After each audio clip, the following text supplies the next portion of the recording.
Stop daydreaming and making scenarios in your head about if God gonna bless you, how he gonna bless you, who he gonna do it through, when he gonna do it, if he not gonna do it at all, with incomplete information.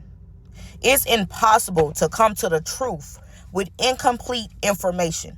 Sometimes we create the reality that we're trying to escape by acting like the reality that we don't want. And here's what I mean by that. Say, for instance, you've been applying for jobs. You ain't got not one interview. Ain't nobody called you back. Then you start praying, God, I need this job. My bill's coming up. I got to take care of this. I'm past due on this. I got to pay this. I got to take care of my kids, put gas in my car. Then you finally get a job interview that call you. You got a job that call you for an interview. You come in, you answer the questions good. You look nice. You dress nice, hair good, smelling good. You answering all the questions right. They smiling. It seem like they like you. And then they tell you, you know what? By March 15th, we're going to give you a call and let you know if you got this job or not. You feeling good. You go home on a high. God, I know you're going to do it for me. This the one. Here it comes March 26th and you feeling like they probably forgot your number, okay? You call them and they say, no, ma'am, I'm sorry. We decided to go with another candidate, okay? All right, okay. So now, based off of that information, you start saying stuff in your head like, I knew it wasn't going to work. God is not hearing me in this season. God forgot about me. God probably ain't going to bless me. I got to figure out how to do this on my own. All my bills I'm going to get flooded in my bills. My credit score going to go down. I'm not going to be able to feed my kids. I'm not going to be able to do this. Then you start daydreaming about how everything going to go wrong.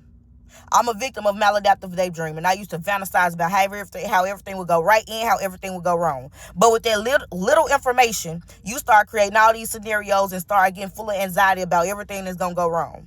Mind you, the reason that God didn't allow you to get that job is because he's still working on promoting a person who in a position that you're going to be in, which is going to be labeled as a promotion to you because it's going to be way more than you used to get paid at your last job with way less work. Because God realized that at your last job, you was making money pulling all these hours and stuff, but you had no time to sit at his feet. You had no time to take care of your kids. You had no time to spend time with your family. You had no time to take care of yourself. So God said, you know what? She need a break. He need a break. So what I'm going to do is I'm going to allow this job to fire them, let them go so they can learn how to sit at my feet, learn how to put me first, and learn I can get their attention to let them know that I'm still the head of their life. So then you start complaining that he forgot about you. Meanwhile, what he's actually doing is preparing your other job with less work, with a lower workload, with better pay.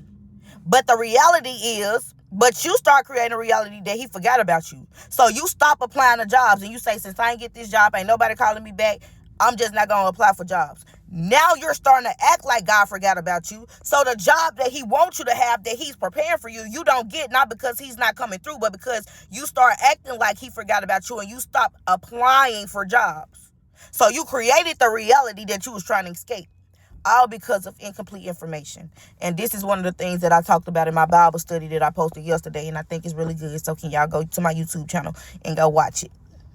This was an ad for that, but it's also the truth. Amen? Amen, amen, amen.